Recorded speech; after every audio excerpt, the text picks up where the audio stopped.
31, would you believe? And I've just said for the audio listeners, we've got the porno mic. Have you ever seen that?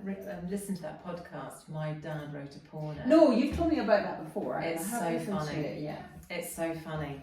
I nearly cried myself into a traffic light when I was. I'll have to listen to it. It's so funny. Anyway, we are episode 31. We're in my kitchen today, so you can see this on the video version. We've got little candles going. We've got the autumn setup here, coming into winter. I've got my olives that are just on there. You're really good. Have a look on YouTube if you're listening to this. Just look it on YouTube. I don't know if you can see, but Charlotte's so good. We're going to speak about this. But making these lovely little nice displays and just making everything gorgeous. I like it to be cosy. I love candles. I like coziness. I like colour. It's got the dog filling his kennel. He's moving that. He looks like he's moving house. He's taking his home with him. And look at this cute thing. You'll have to go on the video to see this. But look at this cute thing. Can you that see? Jill has bought me. Hold on, I'll go closer on the video. Here we go. Look at this. Sweet. Right, look at those. These are little, like, you put them in your wine bottle when you haven't finished your wine or whatever it is. They're little, like, corks, and they've got little woolly hats on. Jill's comment, actually, though, to me was, you might not need them. Yeah, slightly implying. Just obviously, in case I always finish a bottle of wine. If you have people round, yeah. But what happens when you're on your own? That's it, you know, I can drink the whole bottle. You can still put them in the empty There is a really funny Instagram clip somewhere of some wine guy who was demonstrating a really cool like wine bottle opener thing like that. And he said, and of course you always have these little things that you can pop in if you don't finish your bottle of wine. But if you don't finish your bottle of wine, you are no friend of mine. And that's what we quote now in our house. Ah, yes, but you are no friend of mine. Now, we did have a serious plan for today. Yes. We actually did. And we've nitty-natted to each other for an hour already before we've done this podcast, analysing all sorts of stuff. But our idea... we haven't seen each other for a while, and our idea was to do some winter blues prep. Well, it's just because we haven't seen one another for a wee while. No. I think, was it before Halloween since we've had a real Yeah, it was because, before Halloween, because we went away on holiday, and then we came back and it was Halloween. You did Halloween. It was after Halloween that we bumped into each other, but we didn't really have time to talk much. And I don't know if any of you are the same. I think a lot of you are, because I've heard from quite a lot of friends who feel exactly the same. The lead up to Halloween, I start to feel very discombobulated. When the days get short, that's a good word, isn't it? That's one of my favorites. Discombobulated. As to source. The lead up to Halloween, I just start... I get frustrated because with the shorter days I can't get everything done and it takes me a little bit of time to adapt, and then I do, and it's almost like clockwork. Like as soon as sort of after Halloween, everything slots into place. And what we're going to speak about today is all about that. But instead of seeing winter and the shorter days as a bad thing, I embrace them. Yeah, I love it. But I think it's probably very normal what you were feeling, because astrologically, particularly this year, everything's very speedy, everything's very quick, and the approach to that equinox and that the darker moments, the Halloween, which is also Samhain, which is a very old celebration, harvest celebration, and then the in-between 31st and 1st is when it's supposed to be when the veil between this world and the other world is at its thinnest. So it's quite normal, I think, to feel that agitation, because it's like when all the old souls are kind of coming up, and all the the people who've passed from recent or a long time back kind of come back to the surface, and then it kind of calms itself down again. There's definitely, kind of I feel it. I don't know all the stuff behind it, but I feel it. I always have. I remember calling my brother in tears going, I think there's something wrong with me. I just feel so sad. And he'd be like, oh God, Jill. But then every year it then calms when I acceptance is probably something we need to speak of. When I adapt and accept, then I really love this time of year. I absolutely adore this time of year. So I was born in October. So yes, October's are you a Virgo? I'm not. I'm on the last kind of 24 hours of Libra, and I was about to say balance. Oh, Libra, that's what I I'm mean. Libra. Yeah. Actually, Not just bought Virgo. these gorgeous earrings. My mum's a Libra. She's Libra, and so I'm a real Libra, and I know I am. I'm one. I love balance. I love harmony. I love things to be just. You know, I love justice. I like things to feel right and what fair. I like fairness and all that kind of thing. I like honesty. That's all the Libra kind of thing. It's very, very Libra. So I'm very that energy. And so October, I absolutely love. You love.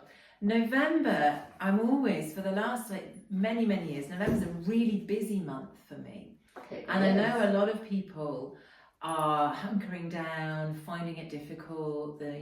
I don't genuinely notice it much just because I'm super busy and I tend to travel quite a bit in November, and I have done for years. So I mean, where we live, we're obviously in the mountains, so we're surrounded by the ski and industry. the snows are coming soon. In fact, they have come a bit, haven't they? Up high?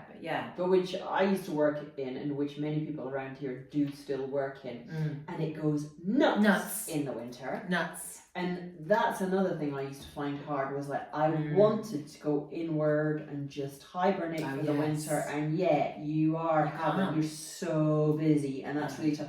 So what we wanted to speak about today was how to prepare, and make the most of the winter to see it as a period of like rejuvenation, growth, like a lovely period that we're about to go into, as opposed to, oh shit, it's winter and I've got the winter blues. Exactly. So one of the things that I think is probably not counterintuitive is going into nature more. Yeah. And I think, you want to be snuggled inside, you want to be in the warm, you want to be watching Netflix series, you want to be doing all that kind of thing. But actually, it's a fantastic time to go outside, and it's a really, really wonderful time to winter in some ways with nature, with the forests, with the land around wherever you live, with the waters, with the seas, with the oceans, etc. It's a super, super time for that. Do you not feel as soon as you go outside, it doesn't matter what's going on, you just feel better? Oh yeah, definitely. Your head clear. Definitely. I was saying that to my mum the other day. I'm like, whatever you do, because mum's in Aberdeen, and it's just at the moment it's north of Scotland. It rains a lot, very short days in the winter. Yeah. And it's pretty tough, and it's pretty miserable. Yeah. And so naturally, you just want to stay indoors and put the telly on and not do a whole lot of anything. Yeah. But I keep saying to Mum, get outside. Because she, like me, loves it. Even if she's just pottering in her garden or, going for a wee walk. Yeah. Loves it. And the difference it makes to your mental health. I think feeling the elements is amazing. And also, it looks like nature's dead and dormant, and it's really not, because under all the surface there's just so much life preparing, and it's a vital time for the root systems to ground down, for everything to, all the sort of little seeds and shoots and everything that's in the leaves that have just fallen off, that has to go back down into the mycelium network, and it feeds the network, which will then feed the roots, which will feed the animals and keep them warm during the winter. So there's a heck of a lot of life down there.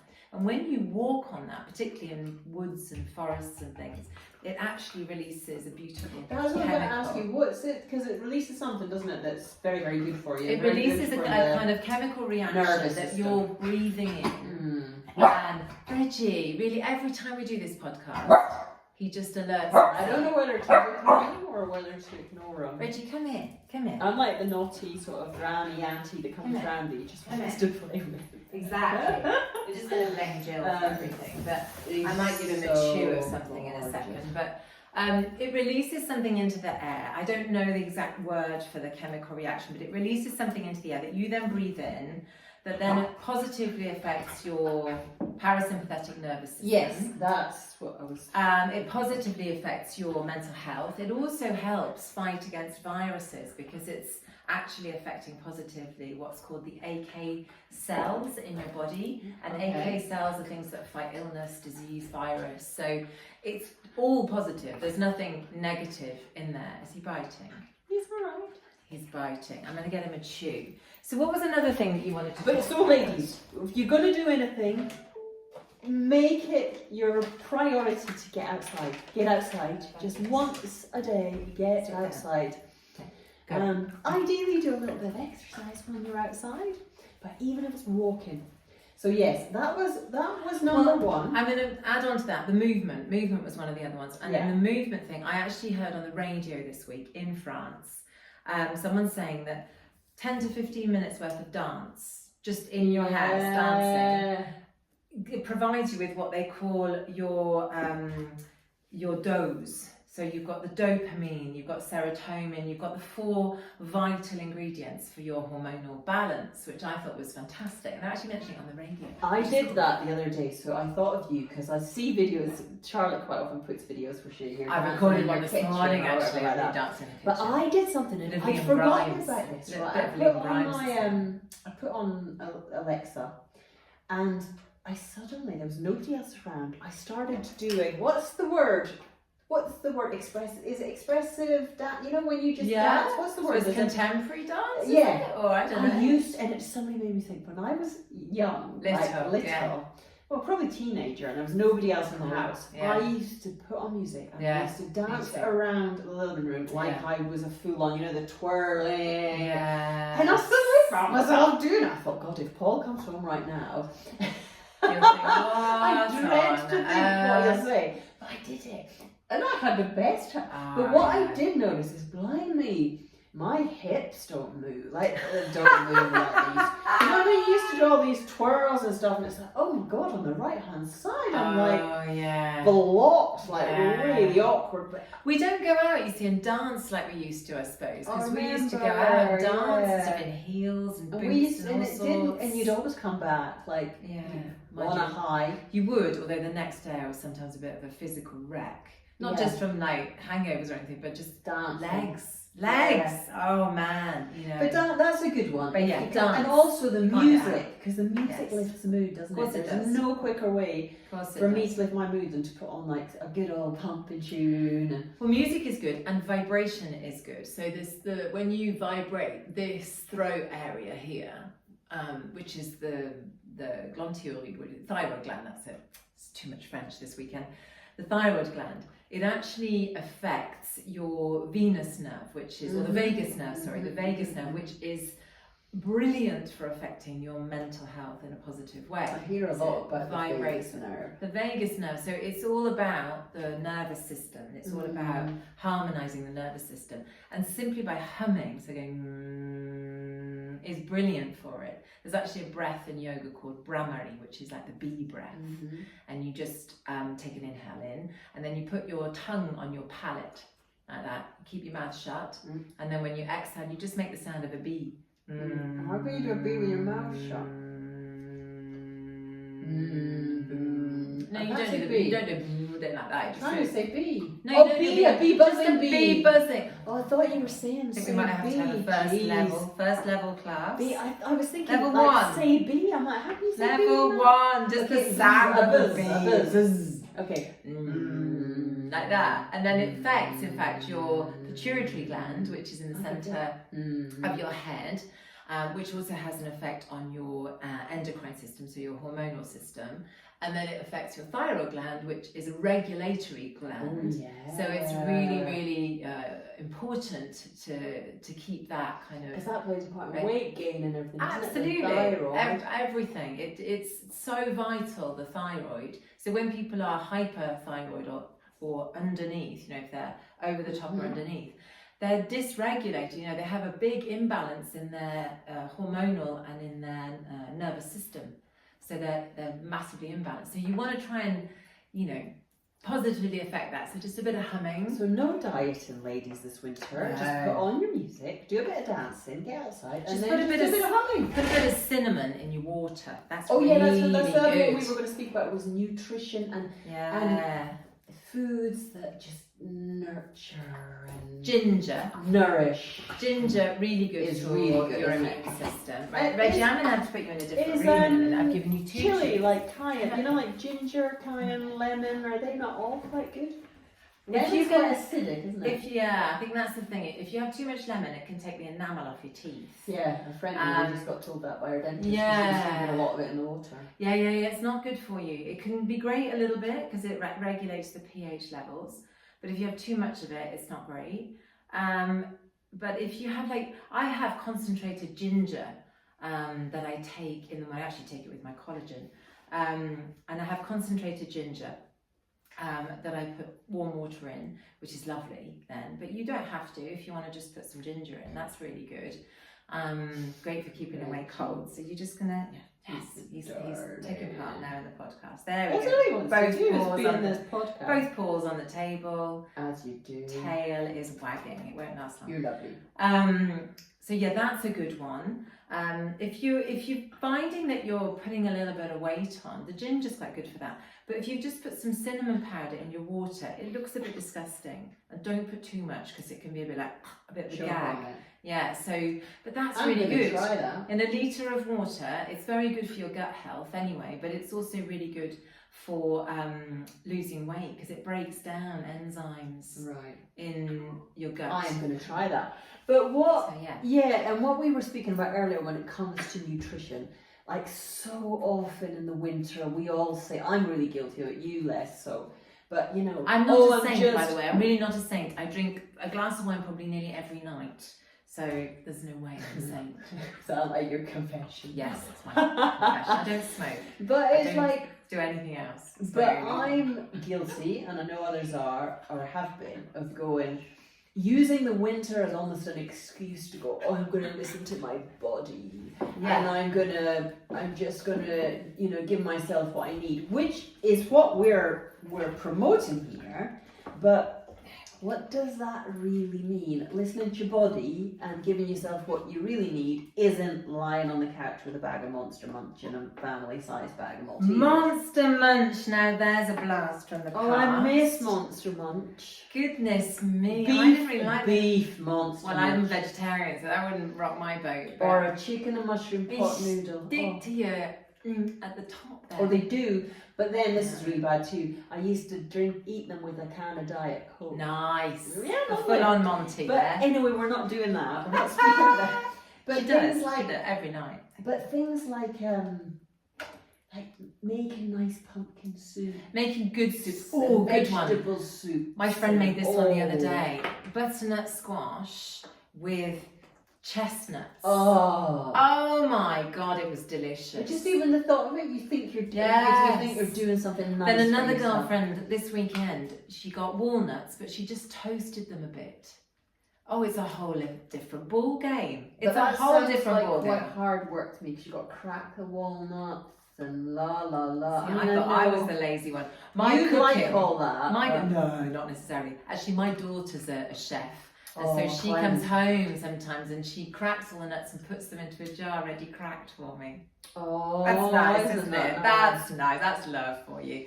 Because my cooking kind of is summarised by Terence Conran's wife, who once said, life is too short to stuff a mushroom. And I think that's kind of, if the cooking doesn't take 15 minutes door to door. Although what is slightly unfair is I love to eat really nice food, so I'm quite happy to sit down and let Paul do it. But I eat good food. I do love making soups. I'm the soup maker. Me too. But David insists that soup isn't a meal. Is that a boy thing? It's a starter. Paul would be like that. He says it's a starter. What's with the soup, right? And I'd be like, yeah, but that is the food. That is it, the soup. But you could have I'm about to sound like, is it Forrest Gump and the Bubba Shrimp, where he says, Life have is life. shrimp. Oh, you can have shrimp, yeah. Casserole, you can have shrimp, but you could have every type of soup. Of course you You could can. live on soup. Of course you can. Reggie, seriously. I've just picked you up in my arms for like 10 minutes. Anyway.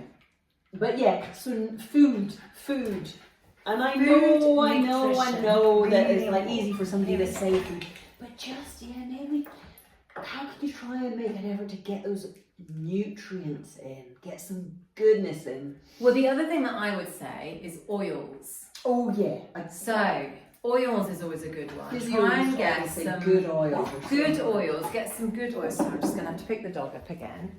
Get some good oils in your system. So And what do you mean by good oils? So I think for menopausal women, avocado oil is quite good. It's quite an acquired taste. Sesame oil and linseed oils are really good. And you can just put them into like your salads or into your normal food and things like that. But a really good quality olive oil is great as well. But that's on the eating front. But the other thing I would say is in the winter, one of the best things you can do, and it's very Ayurvedic, which is, the Indian philosophy, you do yourself a self-massage with oil. Ooh. So you start from the toes and you work up basically, and on all the joint areas you spend a bit more time doing circular massage, like around the ankles and around the knees and all those areas. So you have a shower first, obviously, and you can dry rub your body as well before you have your shower, so you don't have any water on you. You dry rub with one of those kind of slightly rough sponges. So you dry rub. Do you do the oil before or after No, the shower? after. And some people do it before and then they have their shower after and wash it off. I tend to dry rub the body first. Then I'll do my shower and I'll often put a little bit of cypress essential oil into the soap or shower gel, because it's really good for your joints and any aches and pains you've got, physical aches and pains you've got. Then you rinse yourself off and you dry yourself, and whilst you're still a little bit damp and warm is a really good time to put the oil on. You can do whatever oil you want. I tend to do hemp oil because it's really good for skin cancer prevention. And it's also very nutritious for the body. So I tend to use that, and I sometimes put essential oils in it. But then you simply put it all over your body, and I leave it overnight. I leave it overnight because it's brilliant for just nourishing your body. Whatever you put on your skin, you have to realise your body digests as well. So if you're putting shit on your skin, then it's going to digest. You're Just not nourishing yourself. Nourish when we're thinking of this winter. But it's just, and what message too is that sending to your brain? The fact that we're taking just an extra 10, 15 minutes to look after ourselves, to give ourselves some TLC, rather than we all do it, just rushing from A to B, and a shower's almost like, gosh, I don't even have time for shit. You know what I mean? It's like out, throw on your clothes, your skin's all dry, just a little bit of time. Just little things as well, like face masks, maybe a little bit of face yoga. If you don't know what to do, you can go to my channels and things. Speaking of oil, I know I mentioned it before, but you gifted me that beautiful, it was a nut oil.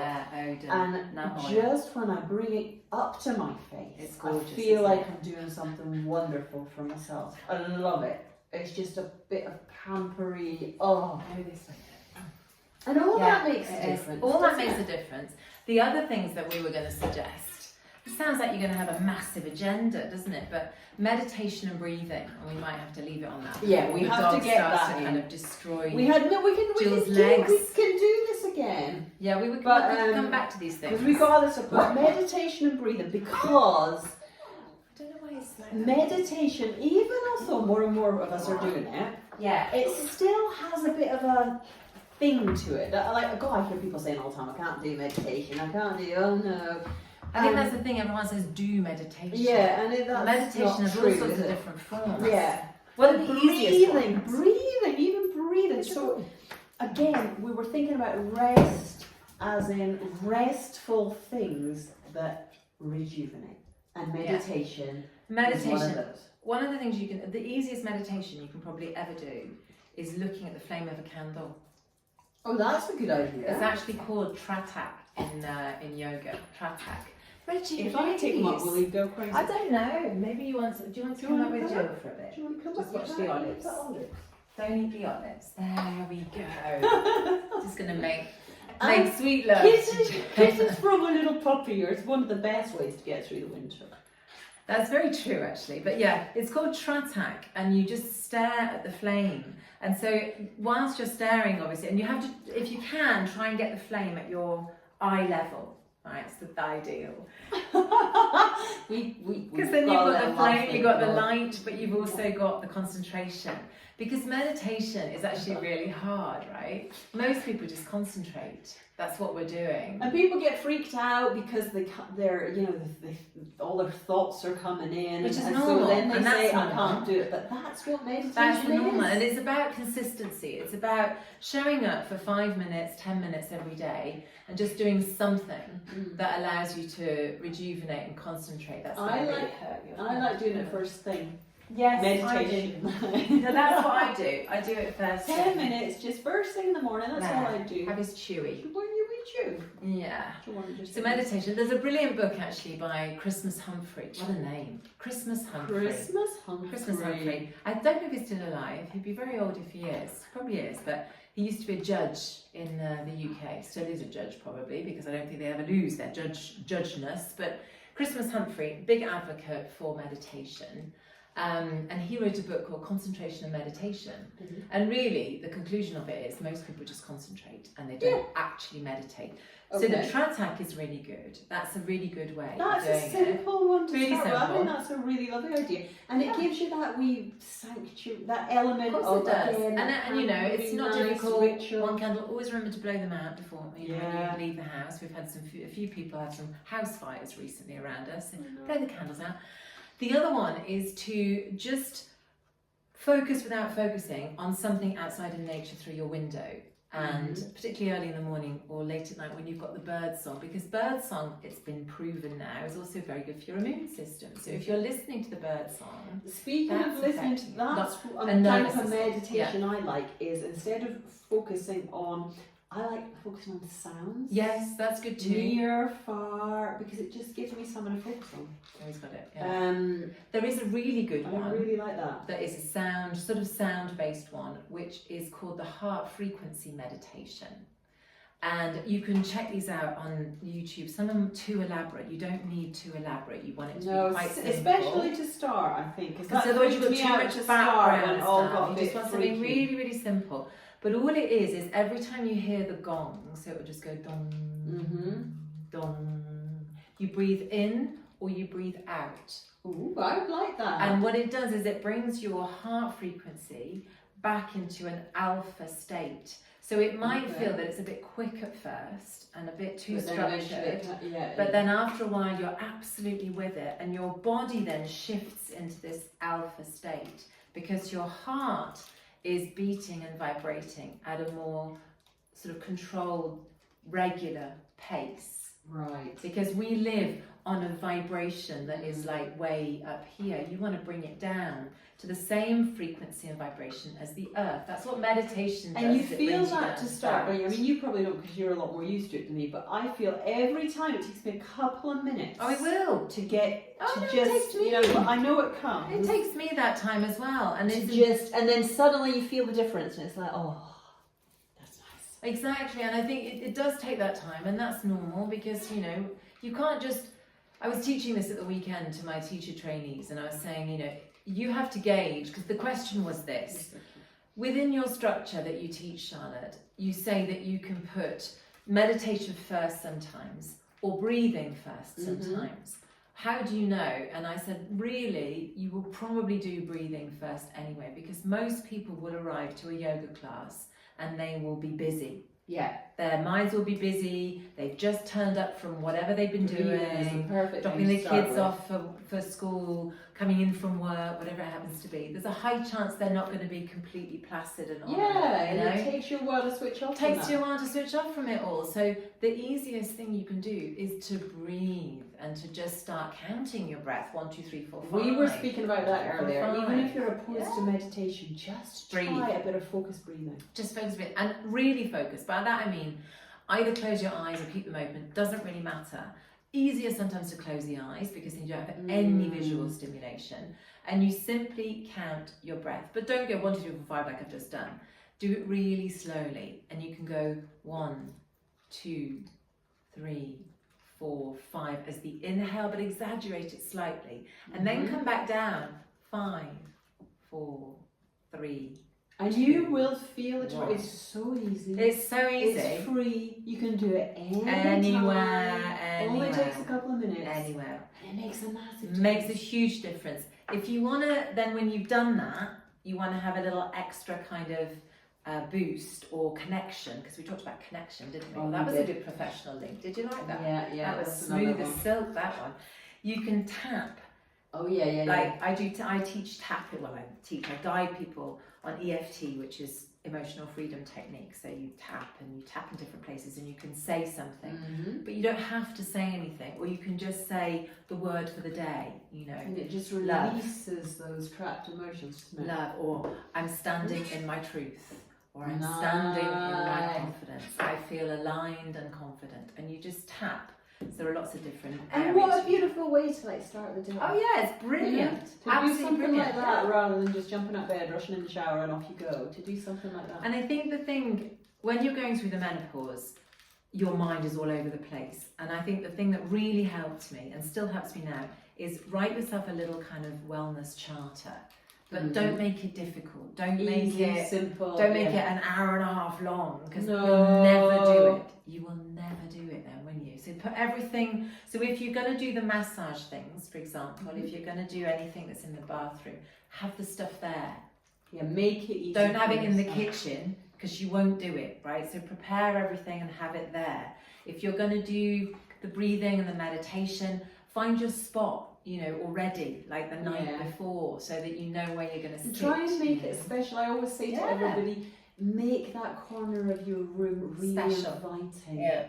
So as if you are making time for it, it feels like you're making time for something that's really special. That's nourishing. We've talked a lot about nourishing. I think nourishing is a really good word. Yeah, it is, isn't it? But and if you're not doing any of it to start, just as you said, start small. One or two things. Start small and really, really simple. Like the breathing and then the oil thing on a Sunday, or what a difference. But create like a whole thing, particularly November, December time, because then come January, it won't be like, right, I've got to start everything now. You've already set up that routine.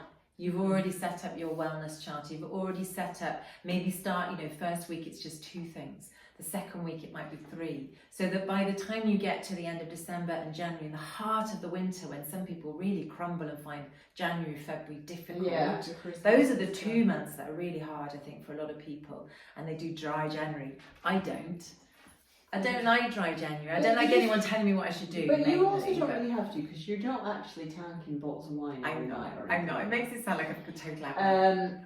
I can't. I couldn't. No. I'd fall asleep. So you do a little bit. Regularly. It's your one vice, but it's not advice though. So I know. It's not advice. Recently, various people over the last few years, various older people have died. In not necessarily my entourage, but of my friends, their mums, and blah blah blah. All of them had a glass of red wine every night, and I'm like, there you go. There you go. Just justifying my little. I won't say a thing. What was I going to say? I don't know. Oh, what I was going to say. Oh, right, go on. Because I've got one more thing to say. Okay, and then I was going to say we should end on something, and I've forgotten what it was we were going to. Well, I was going to end on the Christmas tree challenge. We've got a challenge for our next video. No, before we say that, right, end on sorry. that. But to round this off, what I wanted to say was, rather than just letting everything go to rat shit over the winter months and then starting again in summer. It's a technical term. That is a very technical yogic term. The rat shit meditation is my speciality. But rather than doing that, just try and incorporate a few little, a couple of these little habits. Keep it simple. And then it's not so hard come May. Because you haven't just let everything So go. actually, it's important what you just said, but it's also this time, this wintering time, is really, really good as well to do creative projects, because we didn't say anything about this, but it's connecting to yourself as well doing this. But if you've got anything that you want to be doing next spring, now is the time to put all of the things in place, whether it just be planning it out or whether it's actually doing some of the groundwork for it. So it could be writing a book, it could be something really small, like I want to redesign my garden, or I want to create something. Or even a vision board. We could do another one on that. But I think we could do a vision board, you know, when we hit January. It's always a good time for vision boarding, isn't it? I've got so many around the house. I've been banned from putting them on my fridge now because David thinks it ruins the line of the house. What? The colour scheme and the line of the house. So he put that London magnet on. I said, well, if you're allowed a magnet, I'm allowed a vision board. He went, no, that fits in. He's put it up there very strategically placed. I did not realise. He won't let me do it. He said it ruins the whole chicness of that side of the house. Anyway, right. So creative project planting. But Christmas tree. Speaking of creative projects, so our next podcast, you know, on the lines of the Mud Girl Challenge. So if you don't know what we're talking about, you need to go on our social media and you need to look at, or no, listen to the podcast, because we didn't do a video of it, did we? We just did the audio of it, because we did the Mud Girl Challenge. It was such good fun. It was really, but this is really something, well, it's not similar, but this is just I found this. Fun. There's an Irish comedian who's incredibly funny, who I won't pronounce her name of because I will badly pronounce it because it's an Irish name and I never know how you pronounce them. Anyway, I saw her on the internet on Instagram the other day. She followed this challenge that some American woman was doing seriously. Yeah. So she was totally doing She did a good job. Seriously. She did a really good job. And she must have a mirror in front of her. If you like that kind of thing. And it is creating a Christmas tree. With your hair. With your hair, basically. So this might be quite difficult for those of you with short hair. But where there's a will, there's a way. Where there's a will, there's a way. Yeah, exactly. And otherwise, I think you might be able to work out a way of or you could do some sort of Christmas decoration. Yes. So Christmas decoration challenge. But we decided that we would try this challenge. I sent it immediately to Jill because we love Christmas, right? We absolutely love it. Jill's household is often met with slightly wet blankets in terms of her joy, as Halloween was, really. Oh yeah, yeah. I saw a video that I'm not ever going to publish, but wow, yeah. I love a bit of fun, organised fun. You know, like Christmas, get dressed up, a bit of dressing up. We tend to have a party in this space. Actually, what might be yours? My other half doesn't really get into the whole dressing up. Christmas Eve, he doesn't mind. He loves it, yeah. He loves a bit of Christmas Eve and a bit of socialising, but the whole let's have a party. He's not so into that. Yeah, he wouldn't be up for wearing a Christmas David's tree. not. Well, Christmas is different. David loves a bit of Christmas. Anything that's Christmas, he'll be up for. So, but we're doing this Christmas challenge. Decoration on the head challenge. So a few years ago, actually, we saw a lady dancing with a Christmas tree dress. Oh, she was awesome. Do you remember? Yeah, so she was awesome. Like in a driveway dancing with a dress. And both of us said, oh, that's brilliant, and we should do something like that. Then this thing came up with this Christmas tree hat with lights and everything. So we're going to give ourselves a little bit of time to find. We're going to do it. You need a bottle. And we are going to challenge. We'll show you, and we'll challenge you. Plastic bottle. We'll have to send ingredients out, but I think you need a plastic bottle. It's like the Blue Peter. It's like Blue Peter. Tinsel. Come back up. Some lights, quite little portable battery themed lights, right? And anything you want to decorate your tree, essentially. So we're going to try that for our next podcast. Yeah. And it would be so much fun. I think it's going to be Oh yeah. So we'll be doing that. Anyway, so that's that challenge, fun challenge for the next one. We thought we might intersperse the serious and the challenge. This wasn't too serious though, it was quite light. Was it light? Yeah, it's just looking after yourself. Yeah. Yeah. Not too heavy. Talking of which, you see, I've got my, but that means I'm not going to be able to finish bottles of wine. And in fact, my goal will probably be to have 3 bottles open at any one time. Well, I was just going to say, you could so have that I 3. Constantly. Maybe just continuously 3 bottles of wine to drink 3 half bottles every time. Half bottles? You are no friend of mine. But if you drink 3, that's not I'm going to drink them all in a go. There's a series of days. That's not Reggie. a feel good to No. Wait, on that note, we'll say goodbye.